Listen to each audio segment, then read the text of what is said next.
Yo, what up? What up? Good morning, GM.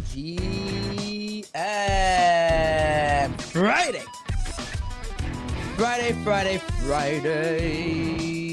What's Friday? Friday what? Friday, September 5th. Woo! 2025, look at that. Another beautiful day to have a beautiful day. I got my co-host in the house, Tyler. Good morning. How you doing today? I'm good.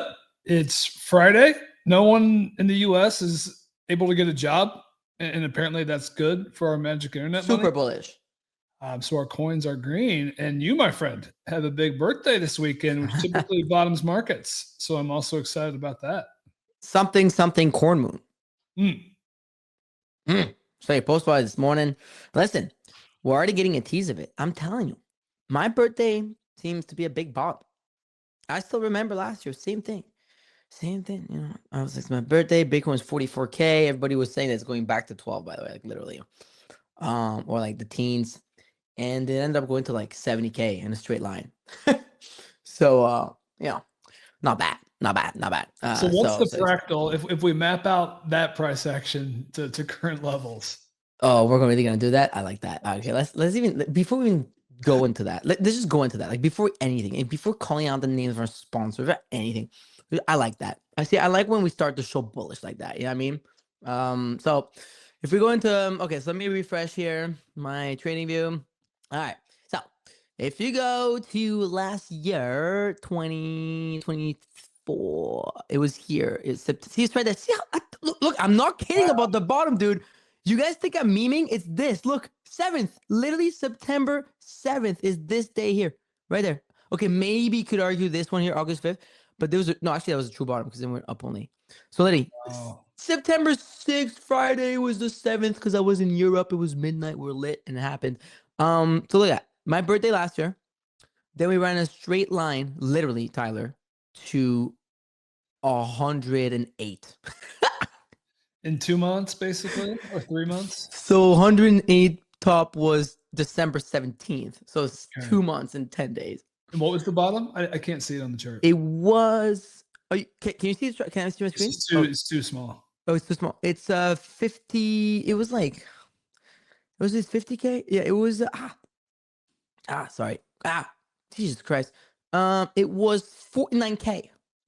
And where does it go? Like in that first 3 weeks? Oh no, sorry, it was not 49K. It's this one. I'm sorry. It was the 50K. Yeah, 50K. 50K, and then like in the 3 weeks, where does it hit in the 3 week move? Oh, you want to do a 3 week fractal?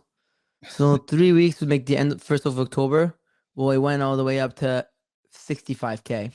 So 30% move. So that puts us at 140, 145K Bitcoin. Would love that for a 3 week move. But then, Tyler, we went back down until, and this is when people were like, oh, look at that. Because it was pre-election, right? So people were like, uncertainty. Because during that time, Kamala had flipped Trump on Polymarket, remember? Yep. And then turbo slam, Trump wins, we're going to 108. So our fractals are 140K into September, 200K plus into December. Let's draw some lines. So okay, approximately. Oops. And then the other lines would be like it's over. So this is like, oh my god, up only super cycle. Then it's like, it's over. I told you you're an idiot. I told you, and then bang. Save that, Charlie. Save that. Don't clip it. Don't post this clip. We're gonna post it on December 31st or some shit like that. And if it doesn't play out, we'll simply delete this clip. But if it doesn't play out, this will never happen. Exactly. You know what I mean? If it doesn't play out, I mean, the show simply did not happen. But you know what, though? It looks good. It looks like a nice chart. It kind of looks like something that could happen. Like, it doesn't look insane. Like, I don't think you and I sound insane at, like, running to, like, 140, dumping, running again till the end of the year, Q1, maybe a gigatop. Like, it doesn't sound stupid either. You know what I mean? Makes perfect sense. Like, this play here does not sound crazy to me. Of course, this one might be, that was more fun, but, like, to here, this doesn't sound crazy to me. You know what I mean? Like the M2 chart basically has us going that high. And then sure, like, top that shit, bam, bam, bam, bam, go down what, to 100K? Like, what's the bottom of the next cycle? Like 100? You know? So I don't know. Like it could be set up for a nice little September here. We'll see. A part of me just wants to shove in long here, but then a part of me wants to wait till the September 7th potential bottom. Just wait, because it is Friday today, and Friday historically, I mean, Fridays have sucked. So, you know, I would just wait a little bit. Worst case, you just catch it higher. I mean, corn moon is at what time? You know, we got to do our research here. When is the corn moon? Like 2 p.m. Corn moon is at 2:09 p.m. Eastern daytime. So that would be around 7:09 p.m. for me. There you go. Sunday, 7:09. And it's on a Sunday, you know. I like that. I like where this is going, Tyler. We're setting up to have an electric weekend. Speaking of which, today on the show, let's talk. I mean, we'll talk markets. We'll talk news like yesterday. Recap some of the stuff that is, you know, that you guys have probably seen on the timeline. And then we're joined by a friend of the show, Bunchu Bets of Billy Bets, which just announced a raise too yesterday, which congratulations, awesome. So we'll talk about that. But most importantly, we want to talk about the intersection of sports and prediction markets. Yesterday was the start of the football season, right, Tyler, if I don't get this wrong? And Right. Kalshi had some crazy numbers, play market too, but those Kalshi numbers were insane.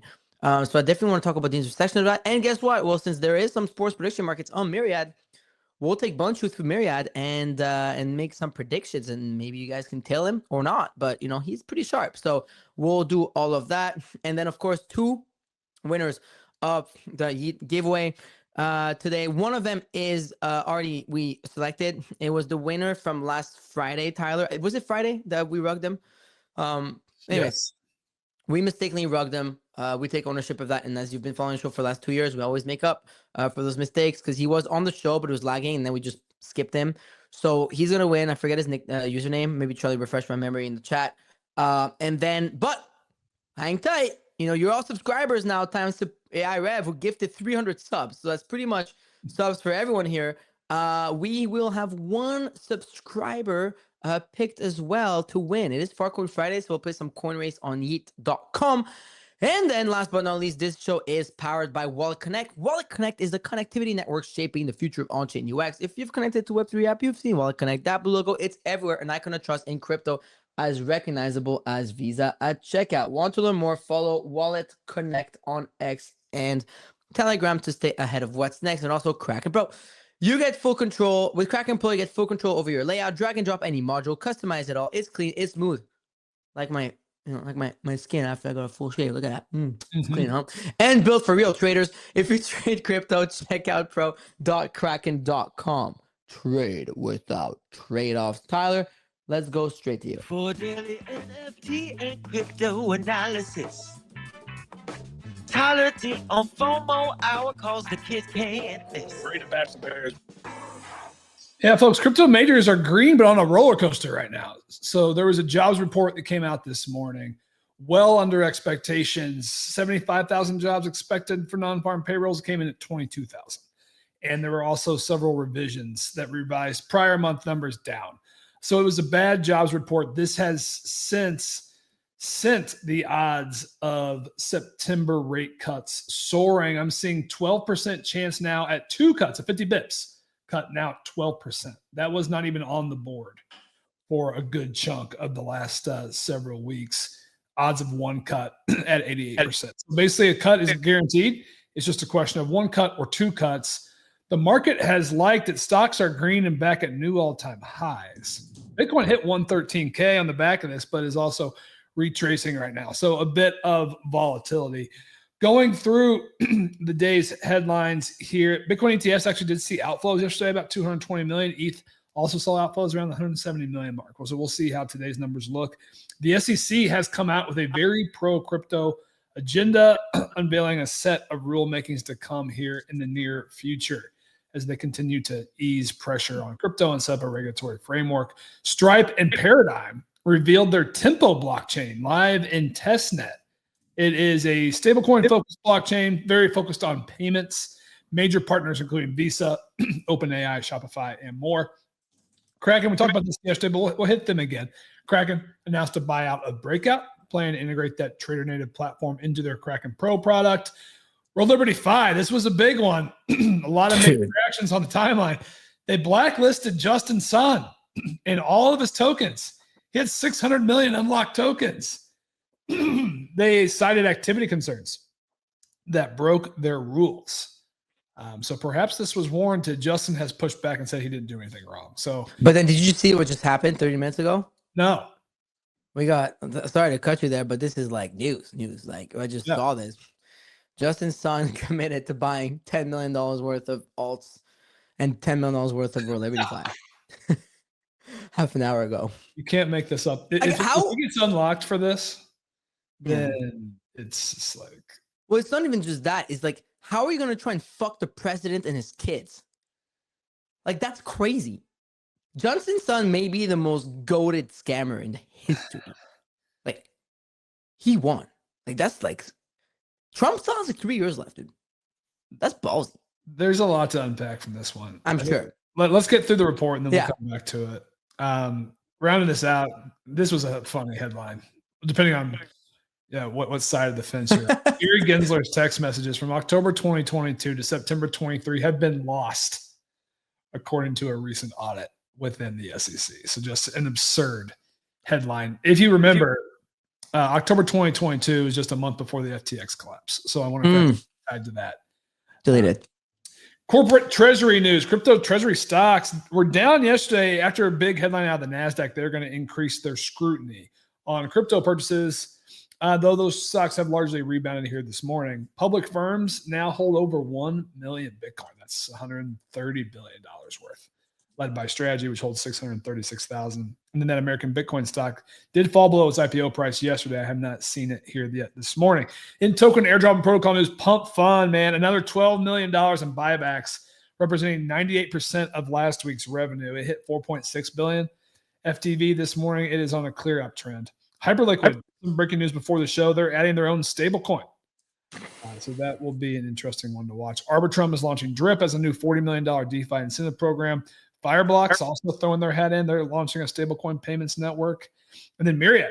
Major announcements here, folks. 2 new UX enhancements, including direct sign-in with MetaMask, Rabbi, and Rainbow wallets, easier bridging directly within MYRIAD, and then confirmation that USDC predictions will be, I'm quoting here, considered at TGE. This is the first time. Who said that? We've seen acknowledgement of TGE. So big news out of MYRIAD. Rounding this out, meme coin leaders were green on the day, up around 1 and 2%.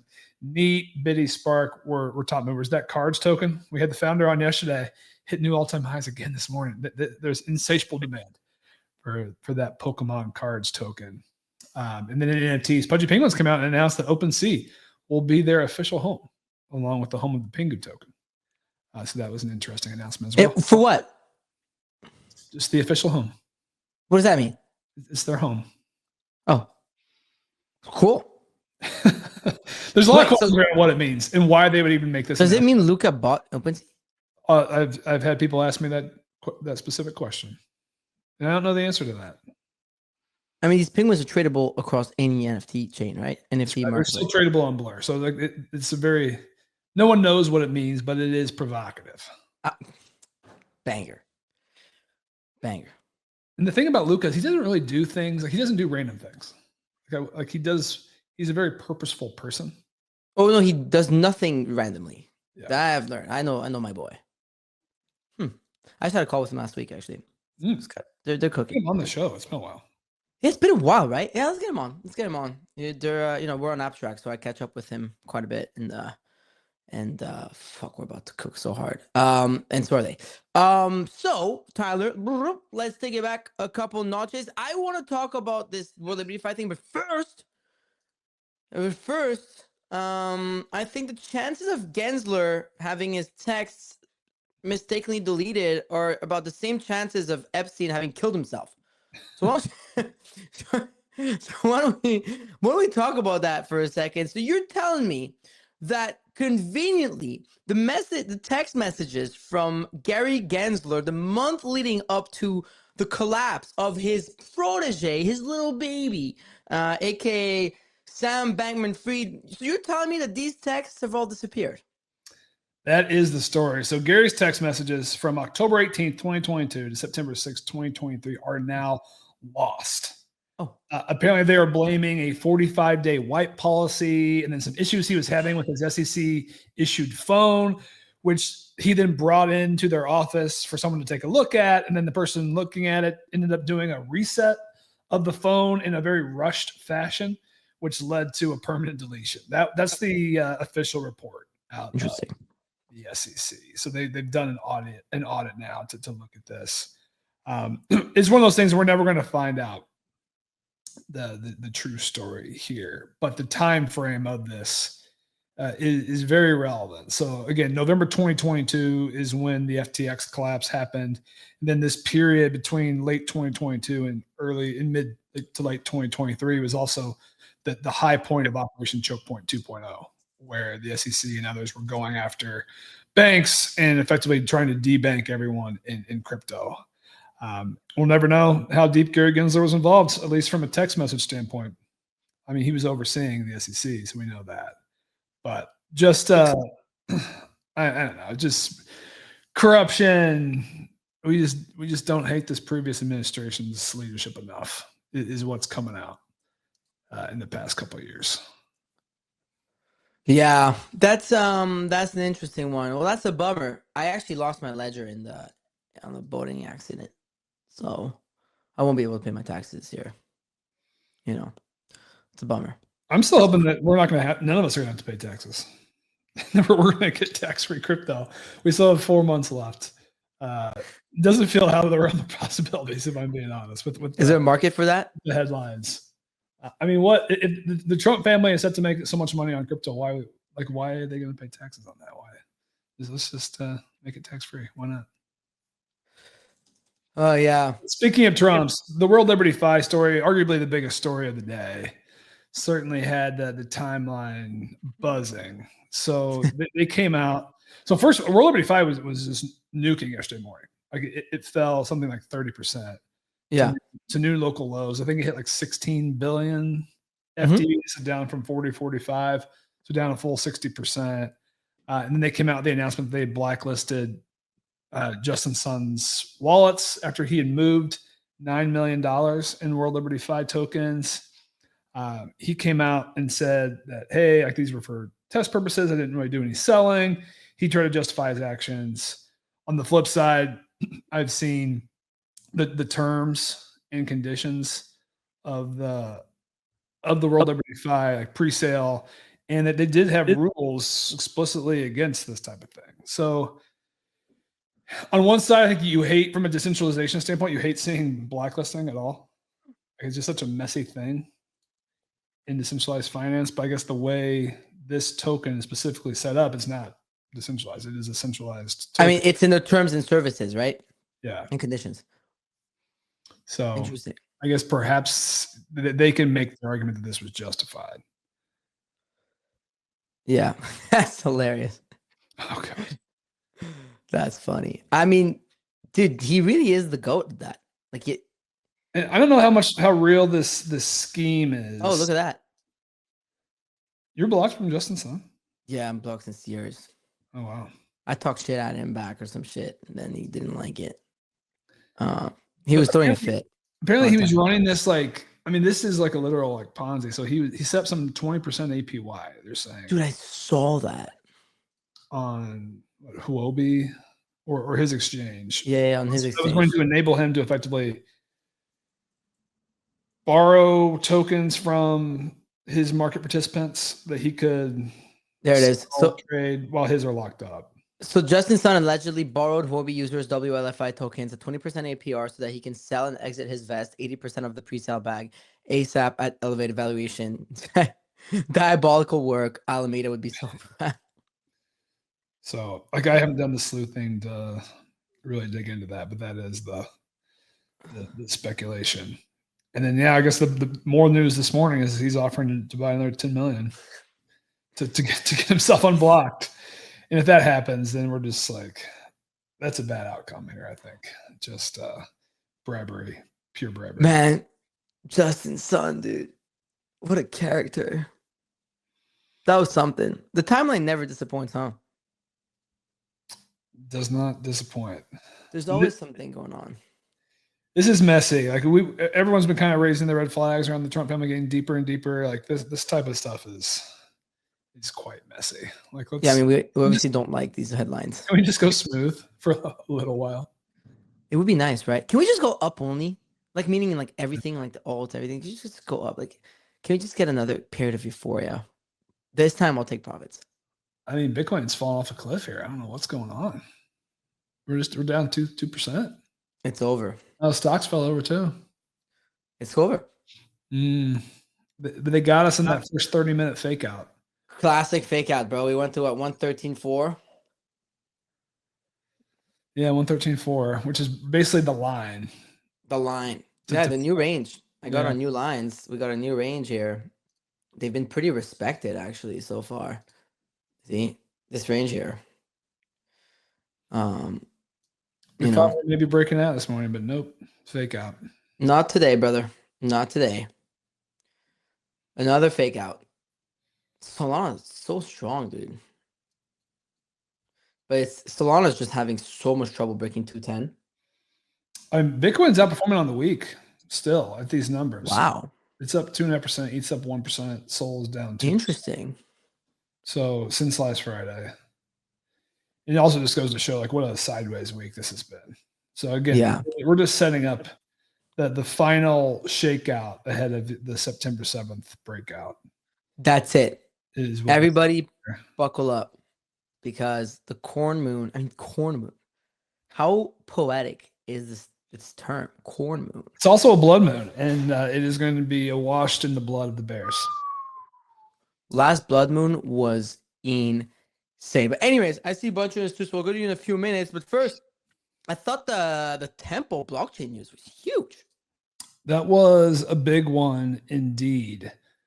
So if you didn't see this, well, we talked about this before, but we knew Stripe and Paradigm were working on this new L1 blockchain. They're moving fast. So it is live in private testnet.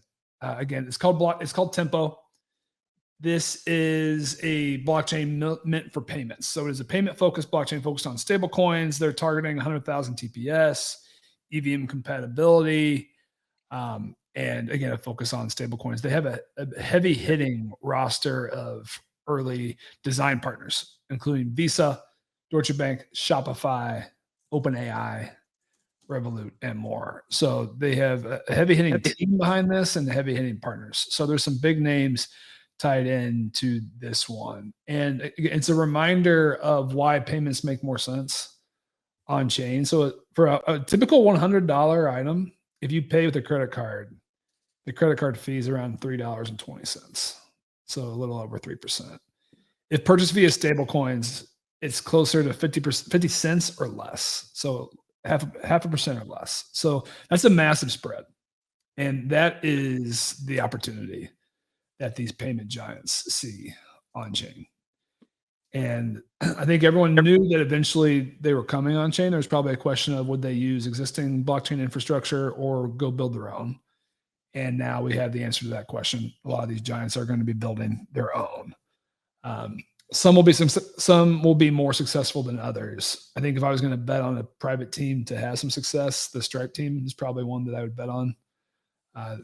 Again, they've got some big players tied into this one. But I think this is one that also just, while it may not pump your L1 bags specifically, it's going to lead to a boost in stablecoins. It's going to lead to a boost in blockchain crypto adoption, stablecoin adoption, which I do think grows the overall pie, which is a net positive. Damn. When we want to root for them. This is big. It is like actually big. Wow. The blockchain designed for payments. It's also, I mean, Stripe, I don't remember the full history, but Stripe initially was going to do something with crypto and then stopped. And they stopped for like a decade. And they basically just changed their opinion in the last 6 to 12 months. Yeah, they've been going hard at it.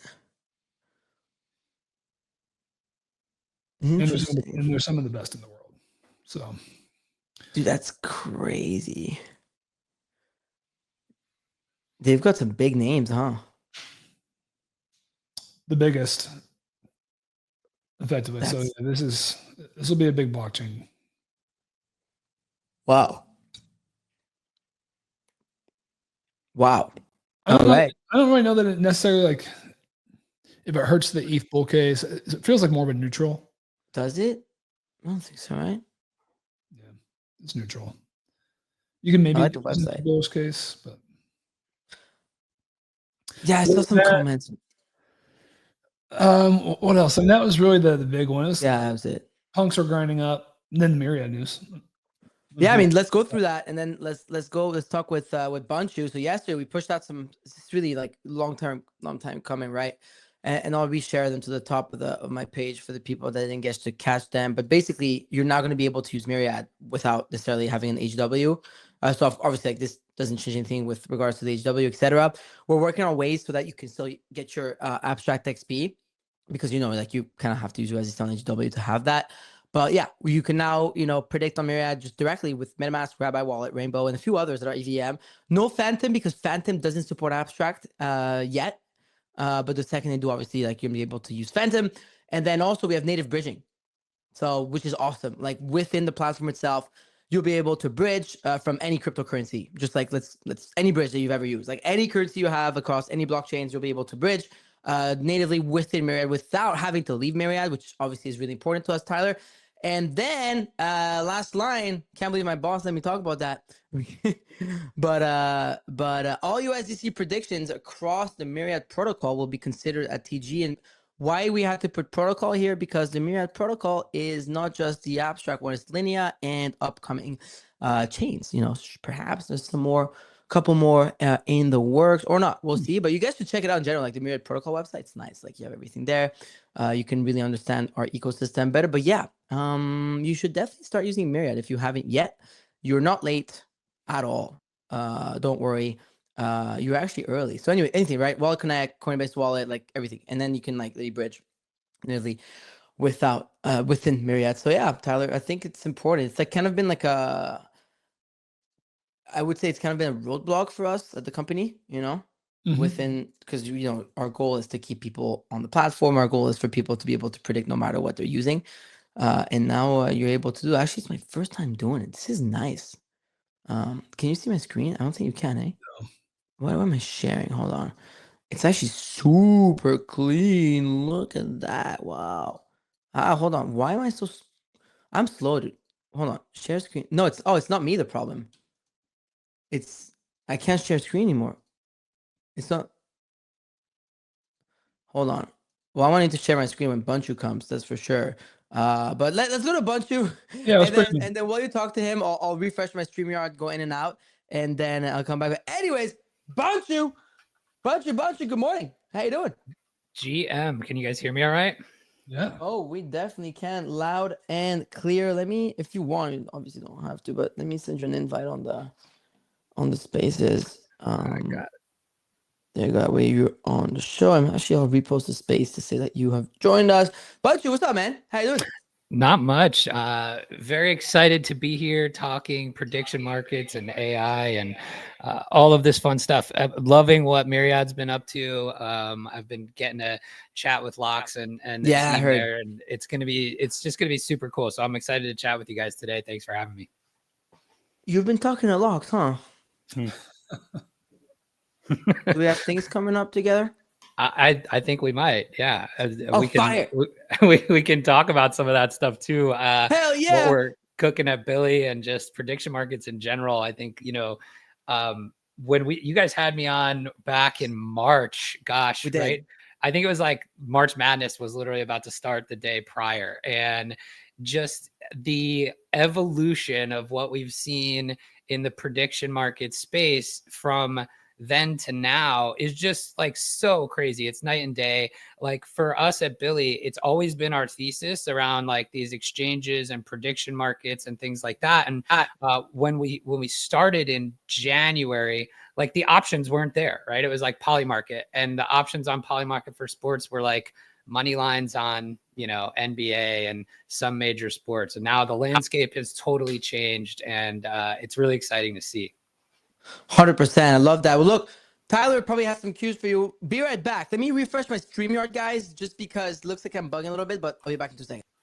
Yeah, Bunchu. I mean, for any of our new listeners who weren't around back in March or aren't familiar with the Billy product, why don't you give us just a quick recap of what you got? Yeah. So billybets.ai is a kind of AI powered prediction market research and automation tool that is essentially focused specifically on the sports prediction market niche, right? So as I kind of mentioned before, when we started building this, the landscape was like really nascent. And so we started building for like on-chain exchanges, on-chain sports books. And we had the, initial idea of like, okay, we've built this agent that can actually go out and predict sports and trade sports on these markets. And we did it that way at first because the markets were so nascent. You couldn't build yet a product to kind of like take a group of people along or build this data aggregation tool or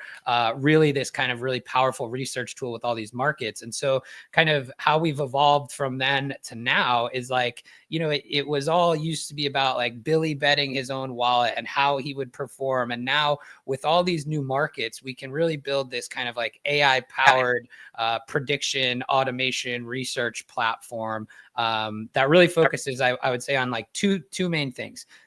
Bet discovery, right? So, or like prediction discovery. So like, what are all these markets out there that are just outside of even just like individual games and matchups, and like research that goes along with that discovery, as well as like automation, right? So one of the cool things that we're going to be launching here is, we've got kind of one-click betting into all of these different platforms.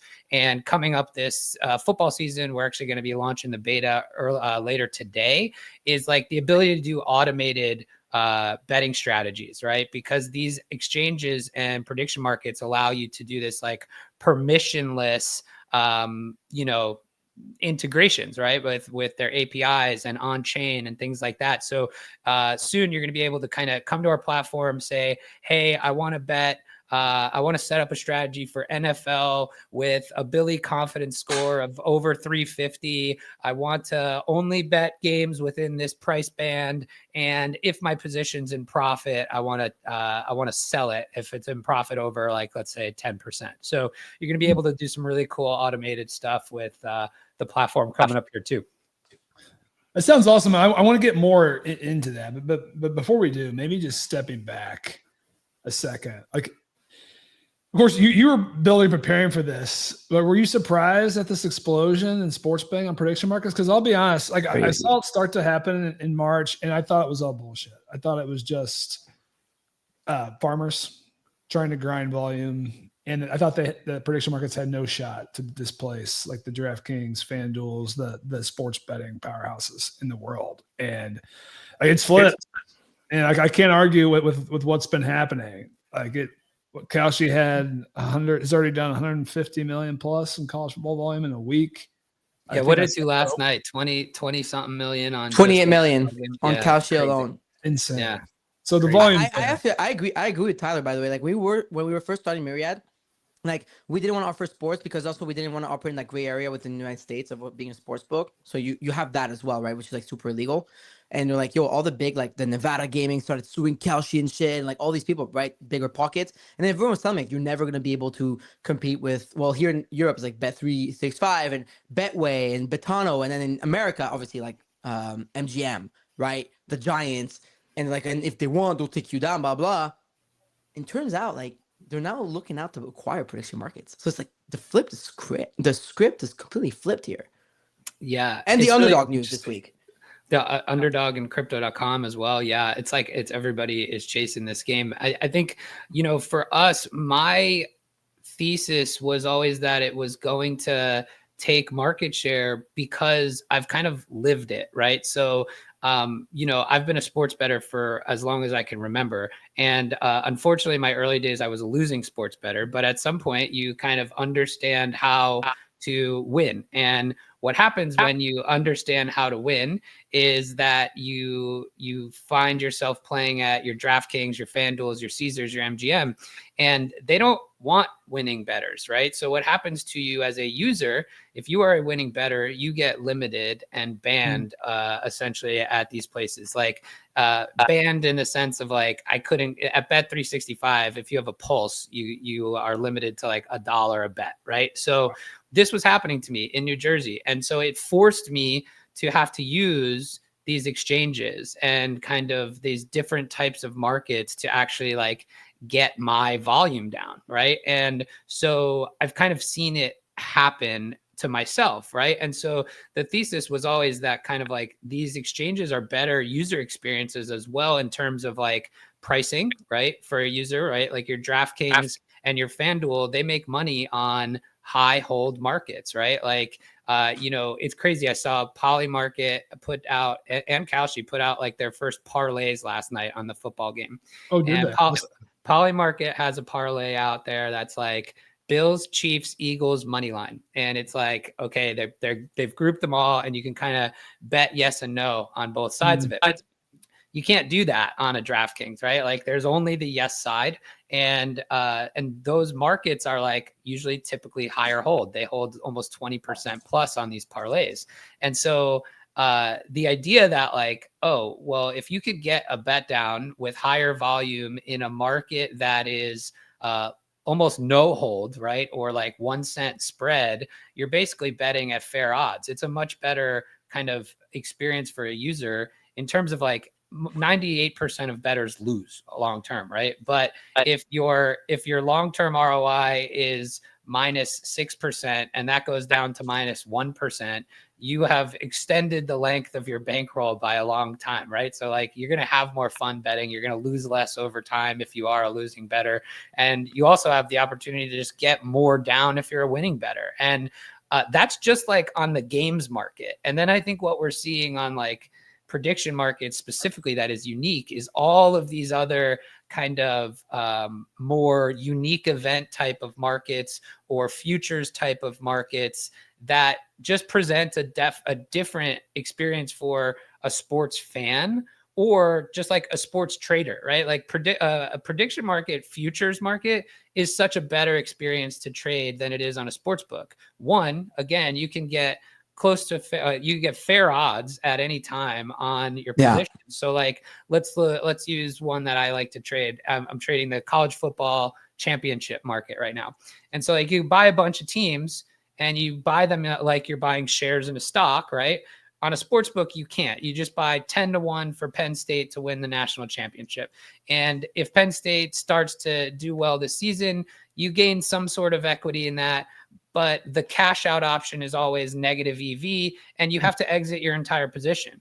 But on a prediction market, you can buy shares. And over the course of the season, I could decide to extend my position, lower my position, trade in, trade out, hedge, whatever, without having to lose my whole position. And I know I'm getting fair odds. It's a better experience. And then I think like all these really unique markets, like will Red Zone have commercials, right? Or you know, what MYRIAD's got up for like Malik Neighbors versus I forget who, Marvin Harrison for the first 4 weeks of the season. Like these types of markets, I think are primed to build real like kind of sports fan interests. That's not like these quant desks and traders that are, you know, betting sports games, because like this is like sports talk radio stuff, right? It's the stuff that like fans talk about and think about and always have opinions on. And now you can kind of trade on that. And then, you know, we can get into a conversation of where I think like AI really helps that process with those types of markets. But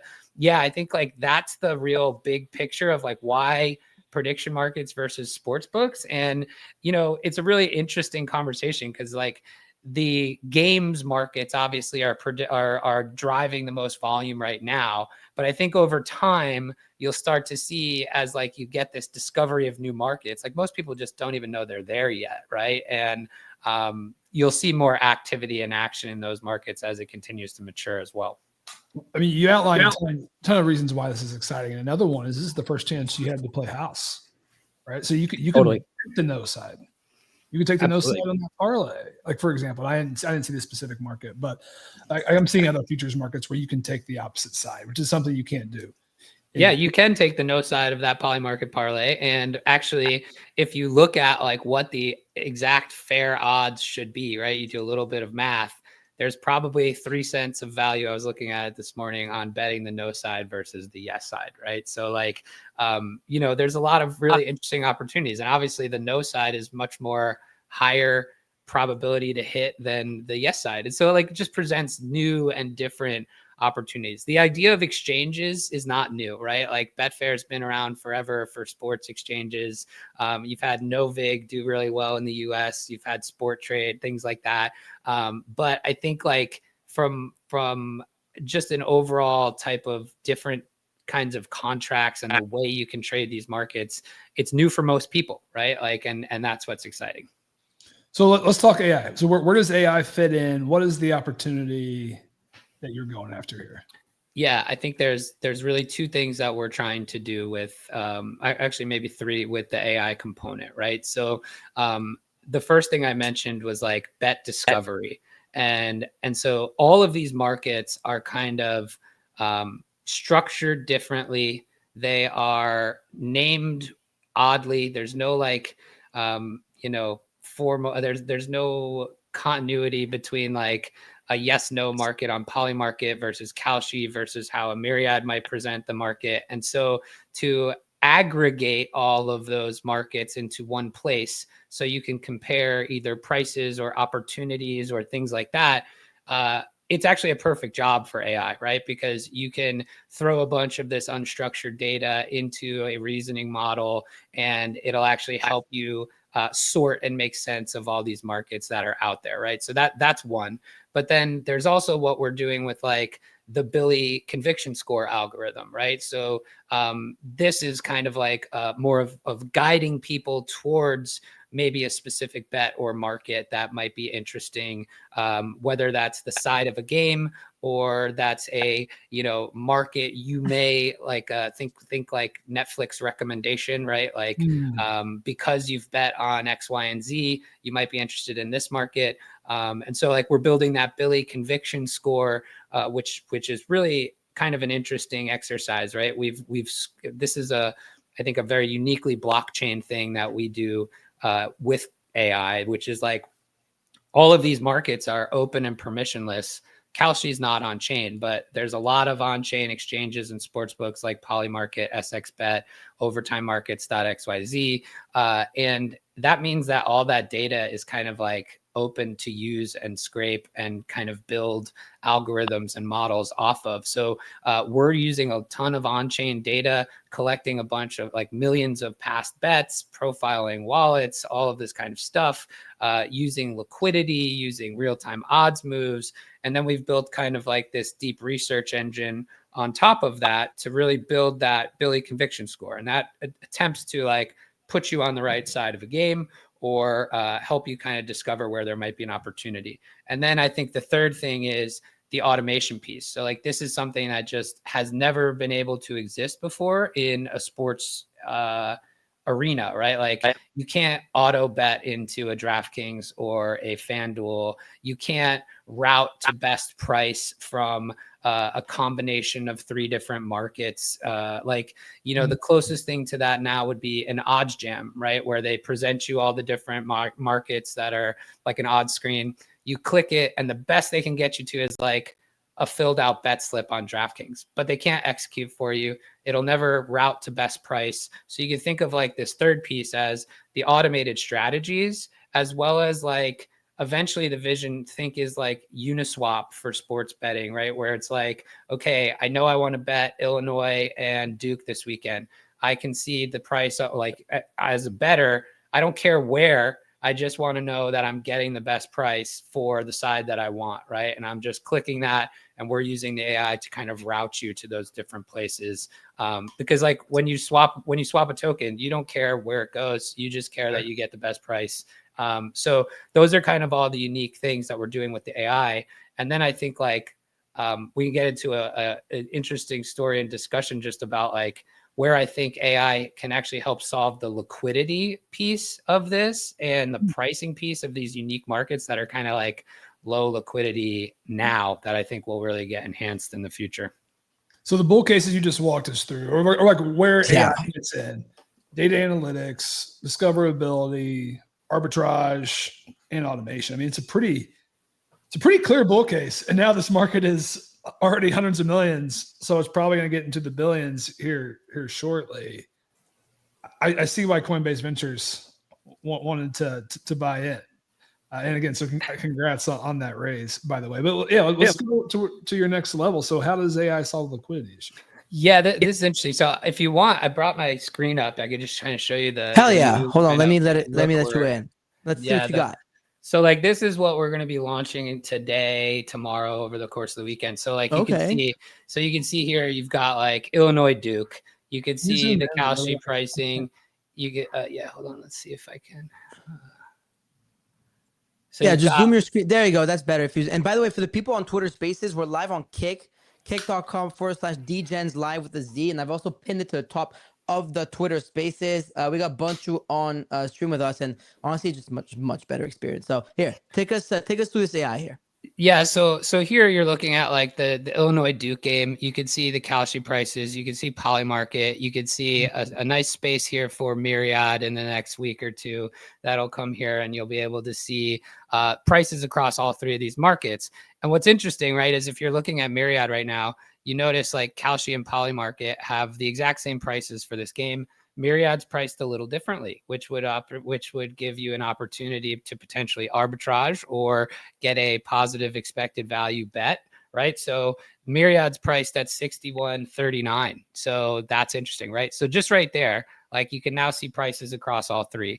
Again, you can see some like data analytics here on market volume. You could see like the BCS score here over time. So we've got a 350 confidence score here.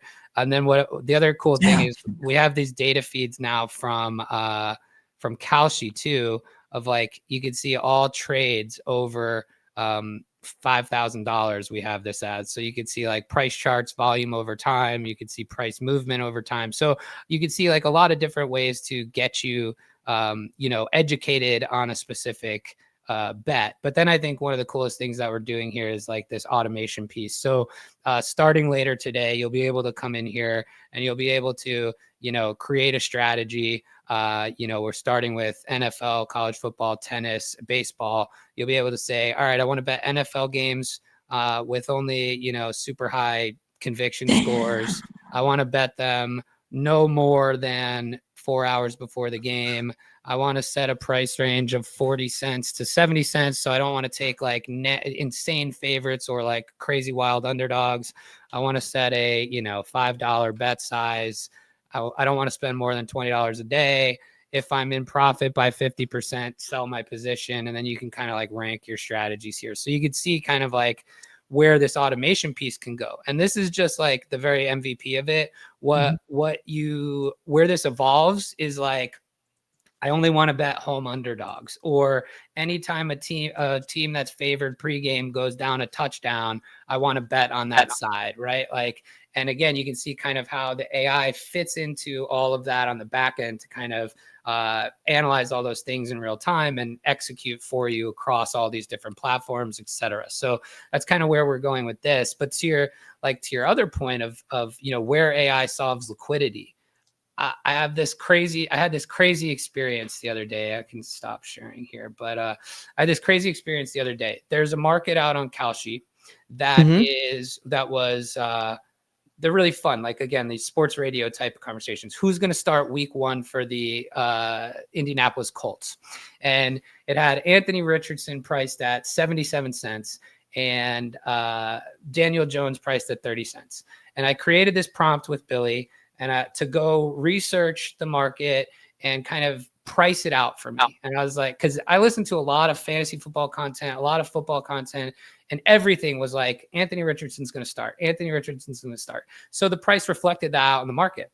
I went and did this research with Billy, and he comes back and he goes, I think Anthony Richardson's overpriced. I think the fair price is more like 62 cents. And I was like, dude, you're whack. Like everything. I was like, no way. So I was like, all right, go again. Go look for all these beat writers. Go look for this, and this. And it comes back and he goes, well, actually, now I think it's closer to 50 cents. And I was like, dude, this is fucking broken. I broke it. And so I go one more round and I'm like, all right, like this thing says Anthony Richardson's overpriced. I don't buy it. I was like, I know better. And so I bet Anthony Richardson. The next day, Daniel Jones gets announced the starter and I lost all my money. And so the AI was right. Yeah. I was wrong. But this was kind of like this light bulb moment for me where these unique type of markets, we're not talking like who's going to win Illinois Duke. We're talking like, who's going to be the week 1 starting quarterback, or will Red Zone have commercials, or, all these different types of markets that are non-repeatable and that are all kind of like data aggregation problems, right? Like conversational data, content out on the internet, all of this stuff where like everybody has an opinion on these things. But the reason there's no liquidity on them is because people don't know how to price that opinion. And what the AI was able to do for me in that scenario was say, hey, out of all this stuff out there, I actually think the probability of this, or in this case equals the price, is 55 cents. So you could see how like that could go into a market making strategy, and where AI could actually help price these long tail markets and scale out the liquidity there, right? Because like that's part of the other problem. These game markets are so deeply liquid because sports in theory is solved like at a game level, right? You have quant desks trading these things. You've got institutional market makers on Kalshi that are setting these spreads. And, most people don't realize that like that's kind of a sharp game with these like game lines out there. But these long tail markets, they're not spending their time there. It's not worth their time. They're not repeatable. They're unique. So how do you solve that? Well, I think, AI is very uniquely positioned to take all of that conversational data, all of that, internet stuff, like the things we listen to, the opinions that we have, and actually put a price on it. And liquidity is really all a function of confidence. And that's part of the problem, is like nobody knows how to price those markets accurately, right? Wow. I mean, this is very compelling. I think we need to have you back on and just continue this conversation. I think this is super interesting. This model, I think what jumps out to me is it's good for a beginner to set a strategy, like with some very obvious data input factors that aren't hard to figure out. But then it's also fits a sharp who has their own trading rules. Like, hey, I want to bet favorites who go down by a touchdown in the first quarter, or totally. Your example, right? There are very basic trading rules that you'll be able to set and act on. There was a quick tactical question in the chat. Are you able to see your bets after? Yes. Okay, yeah. So you have there's a tab there that every bet that you go in, you can see what it's placed for you, and you can actually either again like set these kind of like auto take profits, or you could sell it manually at any time right through the platform as well. Got it. And then you can see like so that one's going to launch with Kalshi, but there'll be a quick Polymarket follow. There'll be a quick MYRIAD follow. There'll be a we're actually launching a Telegram bot as well. That'll be more of like a manual bet placement, but you'll be able to bet through there as well. Sick. But yeah, I mean, I'm super excited about what we're building. And then, all the stuff that MYRIAD is building is super what I think is very interesting. The user experience is different. What you guys are building is going to be, I think, super important to expanding prediction markets outside of like what I think is so interesting about what we can build here is that we're using the prediction markets as an infrastructure layer, right? Like we're building a different experience on top of the prediction market. Your normal sports bettor is not familiar with an order book, right? Like they shouldn't have to be. No. And that's a hurdle, right? And like what MYRIAD's doing just from a UI standpoint, but also your protocol level that you guys are building and things like that, it's just gonna be very different. And I think a better way to do it than some of the like Kalshi poly market type of things that are out there right now. I do have a MYRIAD market that I think is worth betting. By the way, hold on, we're gonna pull it up. Let's go. By the way, I appreciate you. I do look. I obviously like we approach this from like a collaboration coordination standpoint. So like Kalshi poly market, I think this is what they're doing is great. But I do think our approach maybe a little more user friendly here. So these are the sports markets we have. Which one's the one? Where's the alpha, Bunchu? What are we giving? All right. So first of all, like again, if you were paying attention to what I was saying before, right, about when I was showing the Billy platform, where you could see the price differences. If you were paying attention to MYRIAD this week, you could have gotten the Ravens at 45 cents. And they are now flipped to 53 cents. So just by paying 55 here. Yeah, so just by paying attention to this market this week, you could have been sitting with plus money on both sides, free money, or you've now got a very nice bet on the Ravens. But one that I think is another thing that AI does better than I think a lot of people is read the rules, right? So you input the rules. That Ohio State, Michigan one, who wins more games before week 6? Ohio State. All right. Who wins more games before week 6? So here's the alpha. If you read the rules here, a tie goes to the team who scored the most points in weeks 1 through 5. It ends before the games on the 27th. Yeah. Ohio State has a bye, but Michigan has a very tough game against Oklahoma. So if you think Michigan loses this week, the most they can have is 3 wins. The most Ohio State can have is 3 wins. And Ohio State plays a bunch of cupcakes. They will likely outscore by 1 million points. They play Ohio and Grambling. So I think Ohio State is underpriced here because if Michigan upsets Oklahoma, it's all goes to shit. But I think the betting markets say Oklahoma's the side. So I bought some Ohio State. Okay. That market.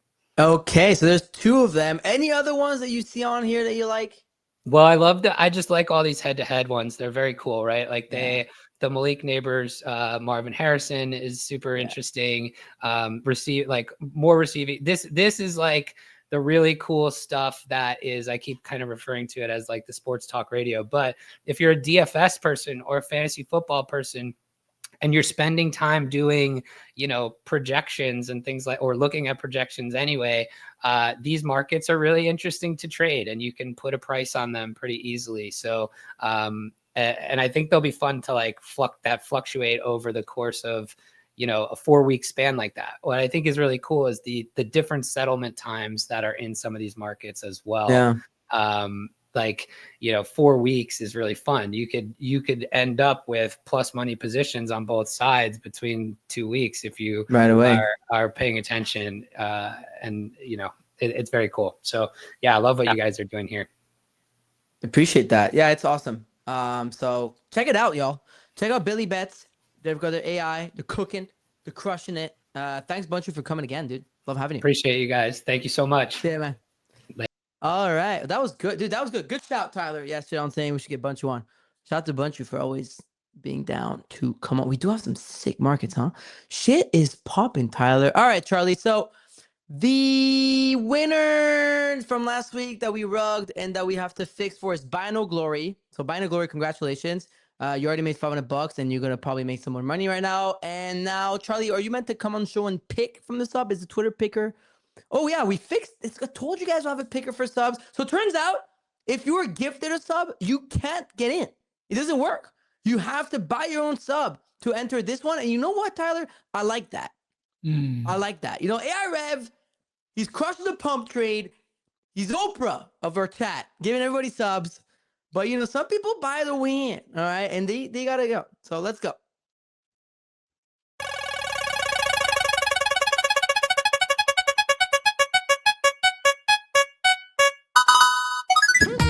NFT. Oh, that's a long time listener. I think Tukas is a long time listener. Hold on. Tukas NFT, congratulations. Hopefully you're here.